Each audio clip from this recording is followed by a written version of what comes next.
Hello, everybody, and welcome back to the Garden of Sports. We're your hosts, Zach Gardner and Jake Gardner.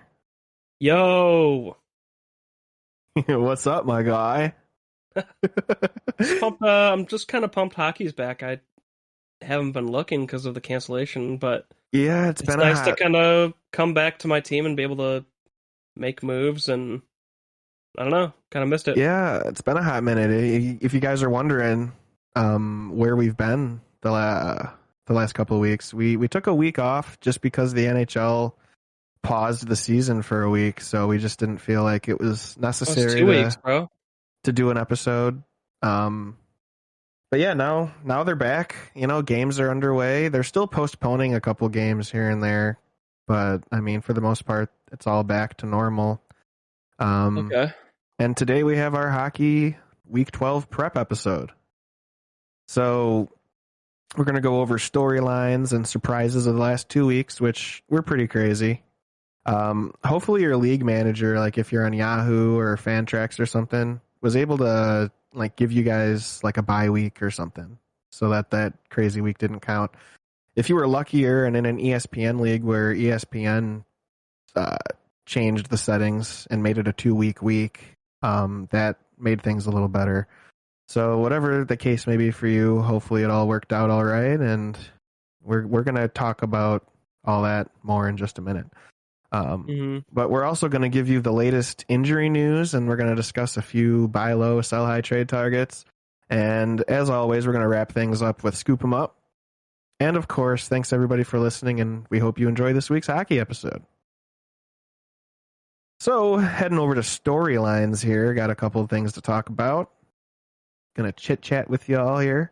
The NHL paused the season for a week last week, and they restarted after Christmas because of COVID. It appears that was a good decision because players were dropping like flies from rosters because of COVID. The NHL put in place a new policy for vaccinated players during the pause. Vaccinated players miss a minimum of 5 days now instead of 10.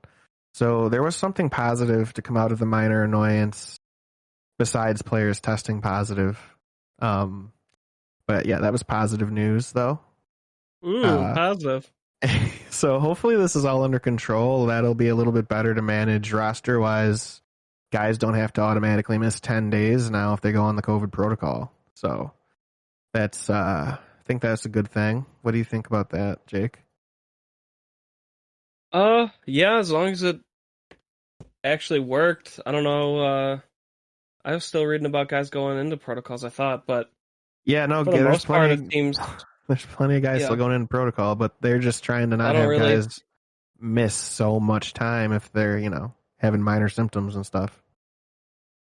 Yeah, they updated their rules and regulations after the NBA did and NFL, so they're all kind of, I don't know, it seems a little shady, like, just, that these teams updated their regulations, and then the CDC did, but then the CDC's kind of getting backlash for it, but I don't know.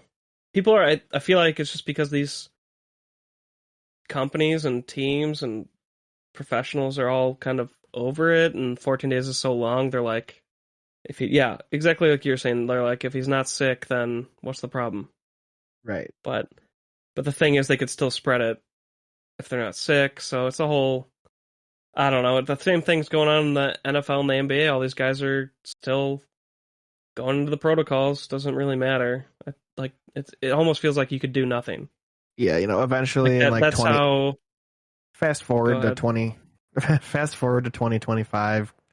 Guys are gonna be playing games while sick with COVID. Like it's just that. It's just this new variant's so infectious. It's like no protocols stopping anything.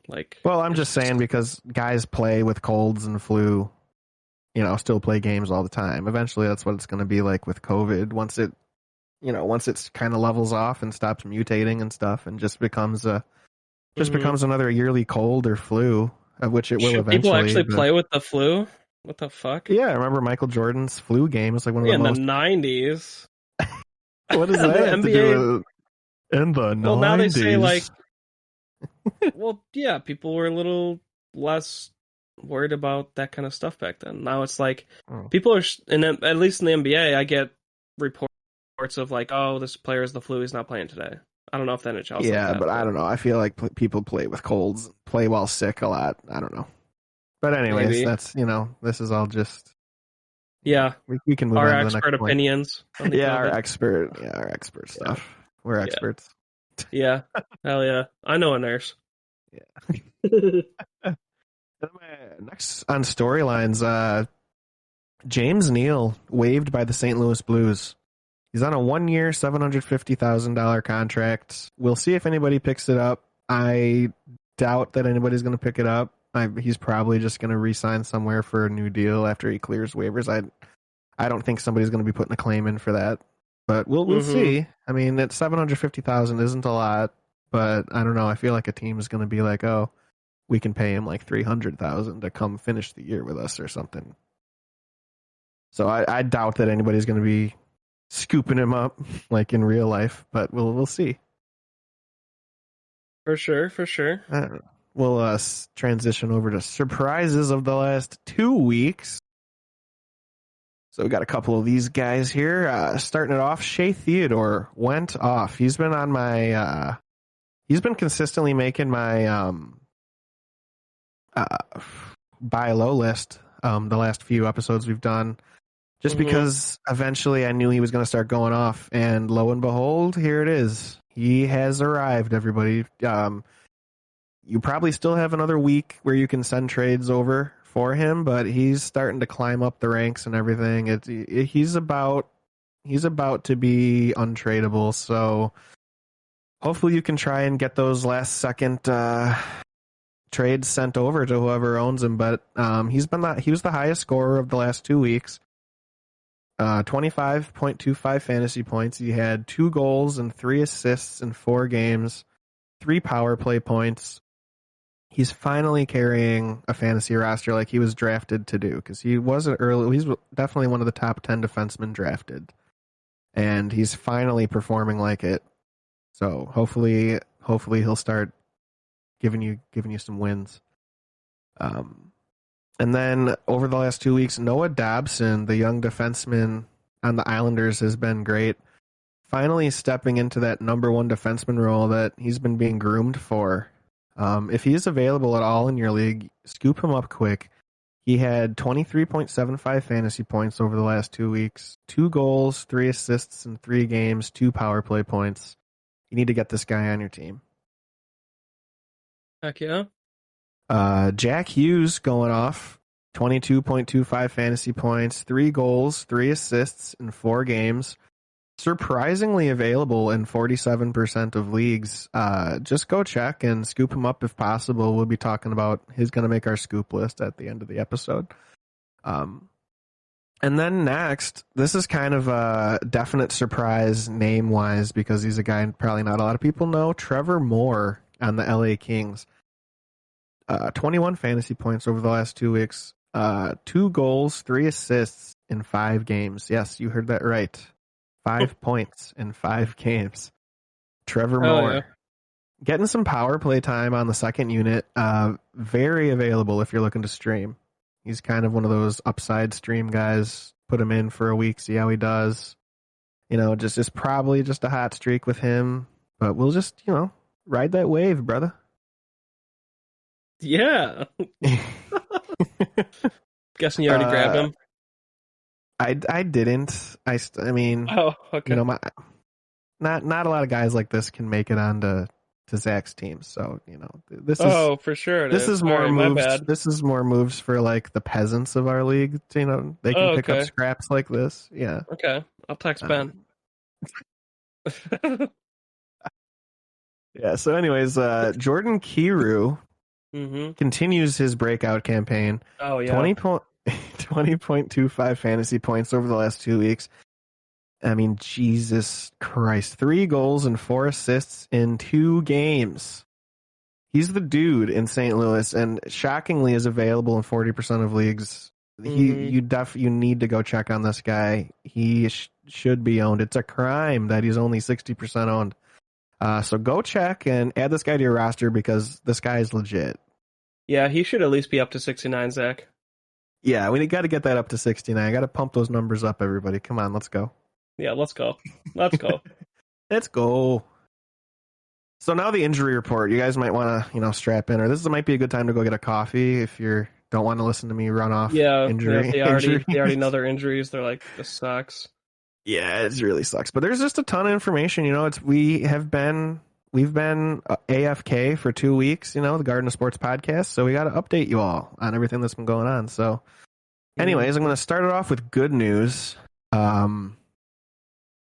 Mitchell Marner back from his injury on Saturday played in the game on Saturday. So you can finally get him back in your lineups. Brett Ritchie removed from IR Sunday. Aiden Hill cleared COVID protocol and is on a conditioning assignment. Andrew Kopp cleared COVID protocol and suited up Sunday. Marc-Andre Fleury cleared COVID protocol. Anthony Cirelli cleared COVID protocol. Justin Schultz cleared COVID protocol. Owen Tippett cleared COVID protocol. Ville Husso returned to ice Saturday. Is going to, retake over the backup goalie role on St. Louis.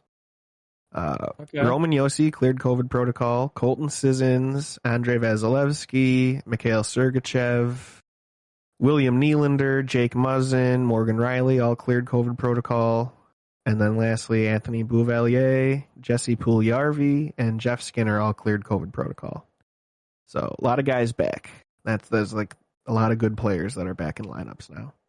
And then here's the bad news. You want to buckle up for these guys.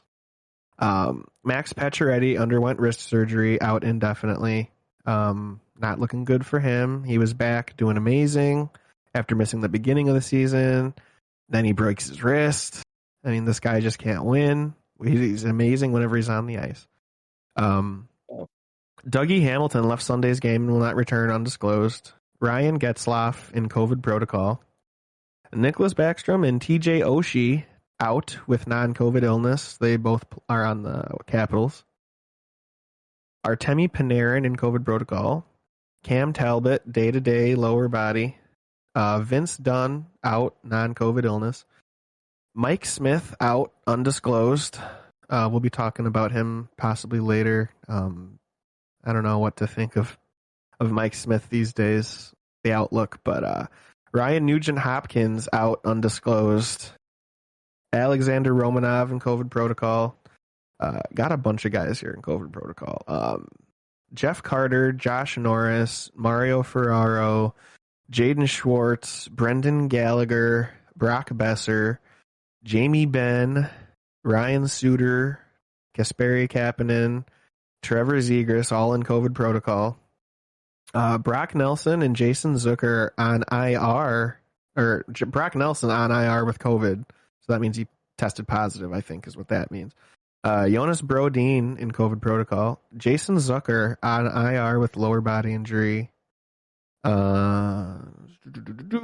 got Oliver Bjorkstrand, Radek Faksa, Jason Robertson, Miro Heiskanen, Asa Lindell, Rupi Heinz, Martin Ferraveri, Vitek Vanacek, Tristan Jarry, Jeff Petrie, Ben Sherratt, Jake Allen, and Dustin Brown, all on COVID protocol. Sean Couturier on IR upper body. Thomas Tatar in COVID protocol. Mark Stone is on the IR with an undisclosed injury, so be looking for that maybe tomorrow. They'll update, let us know what's going on with him. I think that happened today in the game, so nobody knows really what he's got yet. Robin Leonard out with the lower body. Joel Eriksson Ek out upper body. Mike Hoffman on IR with COVID. Jonas Corpusalo out non-injury related. And then Brandon Tanev, IR, knee. This is a bombshell, everybody. Really sucks for whoever owns this guy. Needs ACL surgery. Will miss the rest of the season. Blake Wheeler on long-term IR with a knee injury. He's going to miss a while still. So that is all the injuries, everybody. All right, Jesus, dude. Back to talking shop. Yeah, wow, that was fucking awesome. So yeah, how do you like that Brandon Tanev injury, dude? I don't have him this year, but Oh, I thought you it's, did. Never mind. That joke didn't land. Okay. yeah, talking a lot of shit for nothing you don't know about. Uh, Right. So, no response. I mean, I don't. Oh my god. What am I going to say to that? Good. Oh my god. All right. So we're gonna go on to some Bilo trades now. Um, Marc-Andre Fleury, he's returning from COVID this week. Maybe whoever has him has a ton of injuries, and you wouldn't have to give up much. Is just a go talk with whoever owns him, and maybe you can get something done. Because he hasn't played in a while. Most could have a frustrated owner who's just really trying to navigate all these injuries and stuff, and might be able to get him for a decent price. So just go check. He's definitely a goalie worth rostering. So I think he'd definitely be worth a trade too. Yeah. Tyson Berry. He's having a disappointing year so far, but he could go off at any time. If we can think back to just last year, I know the last year just ended, but let's think back to last fantasy season. Tyson Berry really did nothing at all the first half of the year. And then over the second half of the year, just went on a tear, and he got into the top 5 defensemen, and he was like doing terrible at the beginning of the season last year. So we know that he can go off at any time. You definitely wouldn't have to give up much for him right now. He's not anybody's best defenseman. So I think he's a guy that you could get an offer done for, and there could be a lot of upside with it. And then Zach Hyman, he's having a decent year, but I think he could do much better once they start putting him on that line with McDavid a little more, which I think they're going to do. So I think you could trade right now for some upside with him, because I think that he's eventually going to be on the line with McDavid. And then Nick Suzuki, he's finally starting to turn what was a disappointing start around. You definitely wouldn't have to give up much for him. He's a young, up and coming player. He's probably going to be a great player in the league, in the next year or two. A lot of people thought this was going to be the breakout year. Didn't actually end up happening so far, but he's still doing decent. I think that he's going to finish better than where he is right now. Okay. And then Samuel Gerard, he's having a decent season. If you're looking for defensive depth, he's a guy you could get who has good scoring upside.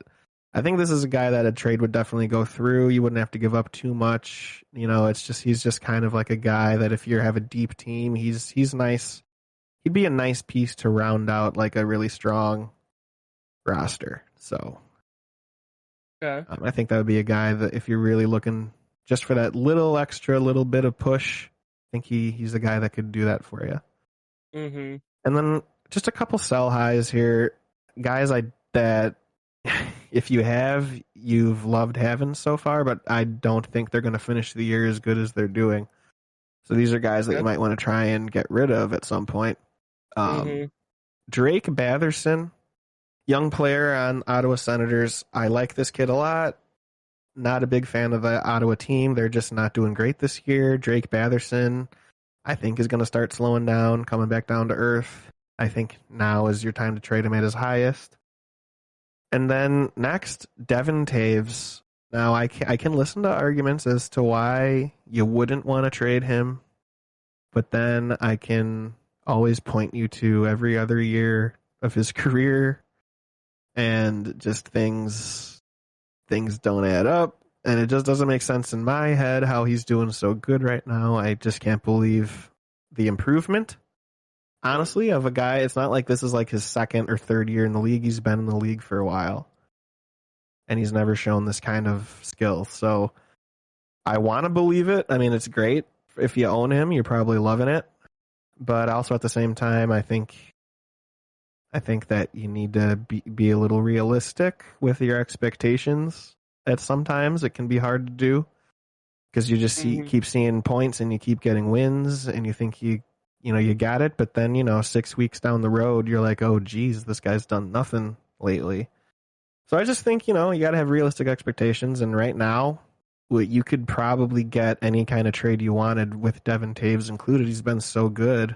Why not trade for something better that is more consistently good? Like you could trade Devin Taves and maybe get like a Victor Hedman or get like a Seth Jones or something like that. I think that that's a realistic possibility that could happen if you just got to be willing to have those conversations though. Gotcha. Next, same type of thing. Erik Karlsson having a renaissance year. Hasn't really done much the last couple of years. But he was also kind of injury prone the last couple of years, and he's just getting older. Like happens to everybody.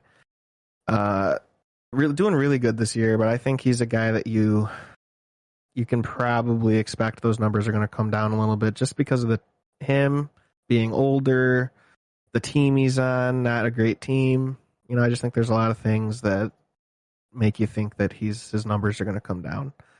And then probably the biggest sell high I have on this list, Ryan Hartman. This freaking dude, I don't know what meds he's on, but he's definitely on something. I don't think there's any way this guy can keep it up. He's just been going off. He's never looked like this in his career. Even worse than Devin Taves. Like Ryan Hartman has always been like a fourth line guy. Not a guy that you'd ever even own on a fantasy roster, or probably until this year, probably didn't even know his name. So I don't know. I would definitely be trying to be throwing him in with any trade that I try to do. Just get him off my team before he starts doing nothing. Gotcha. And then my last sell high here, Tanner Janeau on the Nashville Predators. He's honestly had a great last month. He's been doing really good. He gets a lot of hits and stuff, so obviously he's worked himself into more ice time and things, and he's getting some scoring, and he's looking good. I don't think this guy's going to keep it up. And, honestly, I could eat my words on that because he is a young player, which usually, I do like the young players, but there's so many better players, I think, on Nashville. I just don't think Janeau is going to keep it up. I think that this guy is just a flash in the pan over this last month. At some point, he's going to be going more down the depth chart and getting less ice time and everything. I think right now is the high point for him.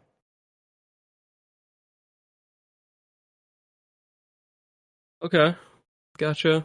Do you have anybody that you were? I just tried to sell high and it got rejected. You sold high on who? Devin Taves. Oh, really? Somebody rejected him? Well, I offered Taves and Sorelli for Hellebuck. Oh, and you got denied? Yeah.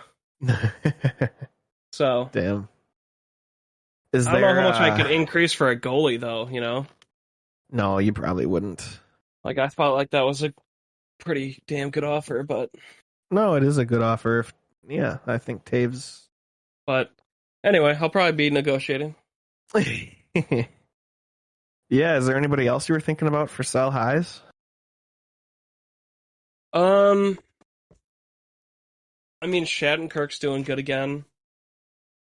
Yeah, so he's had a nice week. Same with Cam Fowler. Maybe Anaheim's just heating up again, but try to trade one of them. Here's what happened, everybody. I traded Shattenkirk, got Travis Konecny or whatever. Konecny, and then somebody the guy who had Shattenkirk dropped him, and I have him again. I picked him up for free. That's savage. Yeah, so I have both the guys from the trade. Savagery right there. And then Shattenkirk's picking it up again, so maybe I could do another trade. Oh my god. You know what? I'm going to go offer him a trade right now. For Shattenkirk. Could offer him Shattenkirk again. Oh my god. Oh, that's hilarious. Oh my god. Who should I go for? Jesper Bratt? He's gonna... Okay. He's just gonna reject it no matter what, though, because I'm being an asshole. That's funny. I'm gonna try to get Sidney Crosby. Here we go. Okay. Well, he's only at 3.6. Is he a buy low? Yeah, Sidney honestly, Crosby Sidney Crosby definitely a buy low. at He's 3.6, isn't he usually above 4? Yeah, he's usually above 4 for sure in our leagues. Sidney Crosby, just go see. You might be able to get Sidney Crosby, and I think he's going to be picking it up. Obviously, he's had a crazy year with being injured and in and out of the lineup and stuff with COVID injuries, anything you name it. He's gone through it this year. So if once he starts being more consistently Yeah. playing, I just gonna sent him pick the it. Shattenkirk trade for Crosby, bro. Oh my god, Oh my god. Imagine if I trade with the same person. the same guy. Well, it's Eric, but yeah. Yeah, Oh that's my god. He's not gonna that's do it. I'm just messing around. no, that's funny. That's savage. Um, we'll move on now to scoop him up. Heck yeah. Um, so Ricard Raquel, I definitely think he's worth a streaming pickup with potential upside. He's getting good minutes since returning from injury on the Ducks, and historically he's a good goal scorer. So I would definitely be giving him a chance. He's only like 18% rostered, and he's had a nice couple weeks. I think he'd be a nice addition to anybody's lineup for sure. I think that he's definitely could be a pickup and hold for the rest of the season. Just think that he's worth it. Okay. And then definitely Jordan Kairu. This guy's only Mm-hmm. freaking 60% owned. That's crazy. He should be in the 90s. It's ridiculous that he's not that high owned. You need to go get this guy on your team. It's a crime. He does it all. He's that center that gets assists, he gets goals, he gets hits, he gets blocks, he does it all. He's a great freaking young player. You're insane if you don't go pick him up and he's sitting on your waiver wire. It's like, what are you doing? Mm-hmm. And then Noah Dobson. If you're looking for defense, this guy is very available, and he's just climbing up the scoring numbers. Very low owned. He's the number one defenseman on the Islanders. Get him. Go pick him up. Crazy.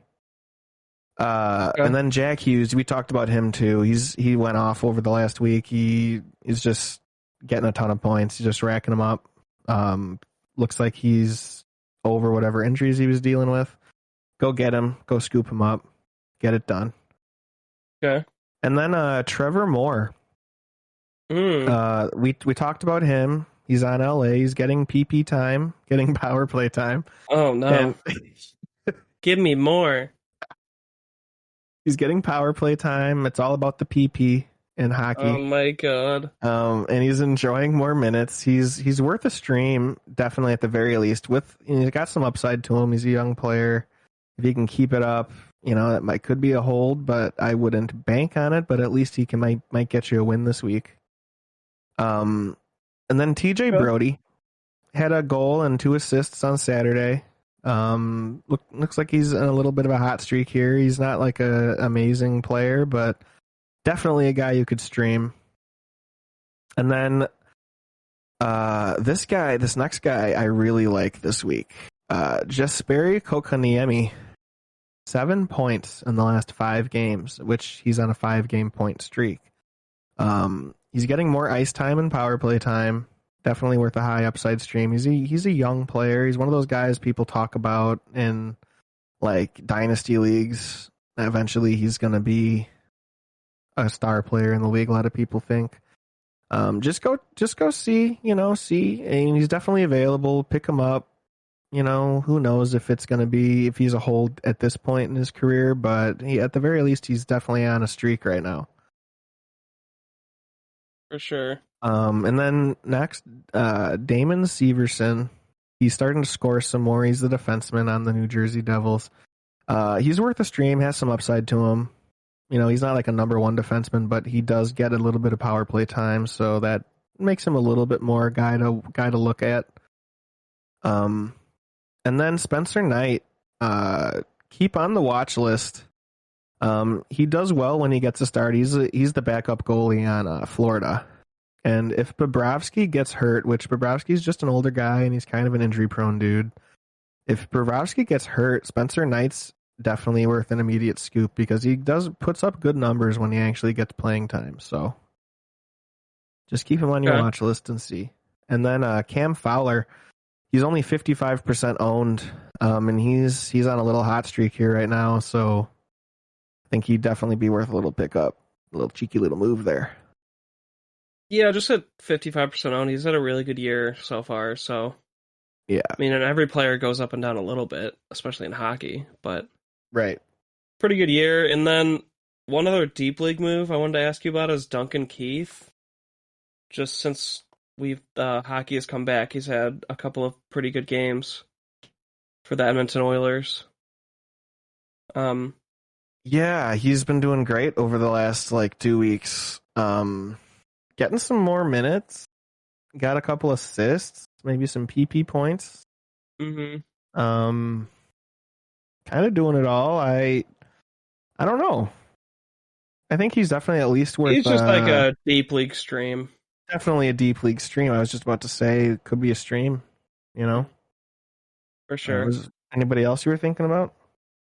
No, it's hard because you kind of hit everybody, and then we just got hockey just got back. So yeah, there was limited information for me to gather. From the few we kind of have games to that wait. happened. We almost need another week to get all our true grabs. See if there's... I think this was more an episode for me to run down all the injury lists. Injury episode, yeah. No, we still got some good names out there. I'm just saying there'll probably be more next week. Definitely, though, if there's anything you take away from this episode, everybody, Noah Dobson, Jack Hughes, Jordan Kiru, Sperry Kokonemi. Go check on those 4 guys. Would you so high in Jordan Kiru at all? Or do you think he's for real? No, I would not. I was thinking about adding him to the list because I was looking for guys just because it was hard for me to find sell highs. Yeah. But no, I really do believe deep in my soul that Jordan Kiru is for real, and he should be like 92% owned. It's crazy that he's so low owned. You just look, and I've watched a couple St. Louis Blues games too, and dude, every time he's on the ice, you notice it. He makes some kind of play. It's not like he's just a guy that goes and scores goals. There's not one thing that he does well. There's not one thing that he does amazingly. He does a lot of things at a very high level. He plays defense. He reminds me a lot of a young Jonathan Taves. He's just all over the ice, making all the right plays. Plus, he's a good scorer too. He's just got it all, man. I would not be selling him unless you were getting something great back. Mm-hmm. Okay, gotcha. Hellebuck. Yeah, for something like that, or Andrei Vasilevsky or something crazy like that. Yeah, okay, then you could trade Jordan Kiru, but I wouldn't be selling him high for somebody for an upside guy because Kiru is a proven guy at this point. So yeah, young stud. Yeah, and he's on your team of all. It kills me. Dude, he was available a while. I don't know. I grabbed him early though. Yeah, you grabbed him week 2 or 3. It's I could have got him at any time. Mm-hmm. But so if you're looking for a streamer, definitely go with Buffalo. They play 1 game this week. So don't go with Buffalo. They play 1 game on Thursday. Stay away from Buffalo. They suck anyway, so it shouldn't be hard to stay away from them. Okay. Carolina only plays 2 games, so that makes Sperry Kokonemi. If you have a very deep team and you're not worried about this week, if you have an easy if you think you have a good matchup or something, or you have a very well-rounded roster, picking up Kokonemi only has 2 games might not be a terrible thing for you to do. You get maybe not a lot of people will be adding him this week because he only has 2 games. But they do the 2 games are a back-to-back. So if you're looking for a goalie start, an Antti start because he's the backup, you could pick him up for one of those 2 games. They play on Friday and Saturday. So could be a cheeky little move getting Kokonemi if you have a deep team. But yeah, they only have 2 games. Edmonton only has 2 games. Montreal has 0 games. The New York Islanders have 0 games. So that kind of sucks for Dobson. But, I mean, Dobson is still worth a pickup even though he has 0 games this week. You want to get him before somebody else does. Seattle only has 1 game. Ottawa Senators only have 2 games. Toronto only has 2 games. Vancouver only has 1 game. And Washington and Winnipeg only have 2 games. So not a lot of teams playing a lot of games. On every single other team besides the ones I just talked about all have 3 games. So nobody has 4 games this week. So this week is kind of a very light week. Just so be warned, for any of these guys we're telling you to pick up, they are still worth scoops. It's just you still want to get some of these guys. Like Noah Dobson, he can be a guy that carries you to a championship. So even though he has no games this week, it's going to be one of those moves that helps you out in the long run, Yeah, it's a good grab. I mean, it won't help you, though, because you'll be seeing me. Yeah, well, it will help me because I did pick him up, so hopefully it will help me. No, I'm saying like nothing's going to help you. Oh, well, yeah, because you're just Mr. Hockey over here, I guess, so. Dude, this team could be better than last year. I don't know, man. Yeah, ever since you swindled Max. And swindle Max. Jeez, last year you swindle Aaron. This year you swindle Max. I did not swindle shit. It's a good trades. Yep. Panarin for Nurse is not a bad trade. Yeah, in real life, but in our league with our settings, it's not a great. Panarin can easily average 4.5, but yeah, Nurse might be slightly better in our league, but it's not like a bad trade. Okay, I mean, You're just salty. You're salty as fuck. One guy averages a full point more, but yeah, you're right. Yeah. Well, right now, but Panarin can, that's what we're saying, we could easly go up. Oh, yeah, sure. Oh my god. All right. I believe it. I definitely believe it. All right, guy. Anyways, we'll save that for another day. Yeah. I gotta get some alcohol now. Yeah. All right, well, thanks for listening, everyone. Yeah, thanks for listening, everybody. Hopefully this helped you, make some tough decisions and get those guys in to help you win your leagues, and we'll catch you next week. Cheers. Hell yeah.